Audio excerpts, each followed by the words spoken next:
Welcome, parents, to our virtual open house. I am Mr. Topel. I teach all the web design courses here at Pines Charter.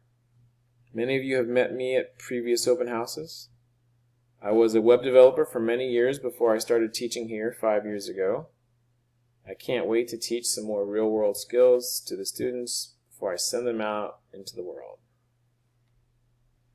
Multimedia Tech is the fourth and final level of web design courses here at Pines Charter.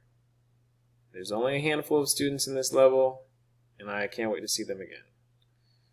Let me tell you, it's amazing to get to see your children grow up in front of me year in and year out.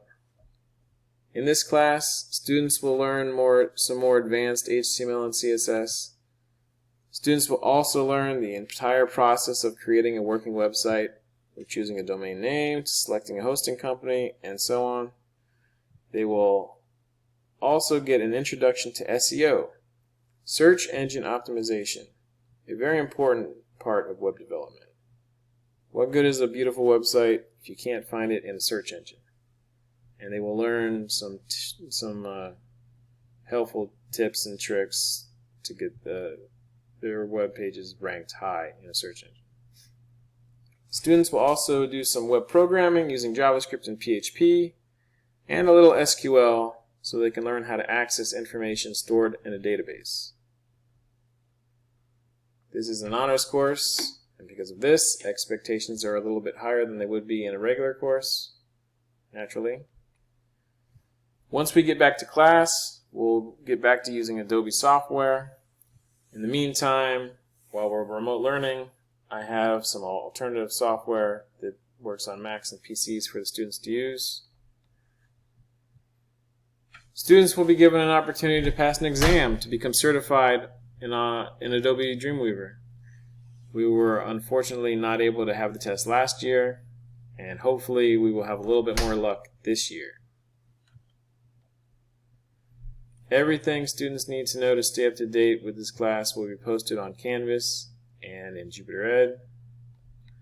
On Canvas, students will find their daily agenda, their attendance link, all assignments, videos, Zoom meeting links, so on and so forth. In Jupyter Ed, that's where students will go to see all their grades and due dates. Once we get back to class, I'll also post the daily agenda on the class whiteboard. Backing up their work. Hopefully they know this by now, but it's super important to back up your work. They need to have their work saved in at least 2 places, especially once we get back to school. They could use a Google Drive or USB drive, just in case their files get corrupted or lost or whatever. In one spot, they have them in a separate spot, and we should never lose any work. Once we return to school, I'm happy to let students use my room to make it work during lunch or after school, as long as they ask me ahead of time to make sure I'm available. Late work.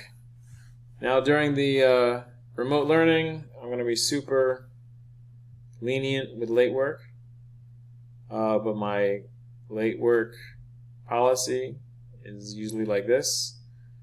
Every class that goes by that something is not turned in, it drops 10%, like 1 letter grade every class. The most I'll take off is 30%. And then after 2 weeks have passed, that's it. I won't accept that assignment after that. Unless there's some extenuating circumstances, of course. If someone continually has late work, I will have to contact their parents, you guys, and see what's going on and how we can fix this. Thank you. It's going to be a great year. I know I'm looking forward to it.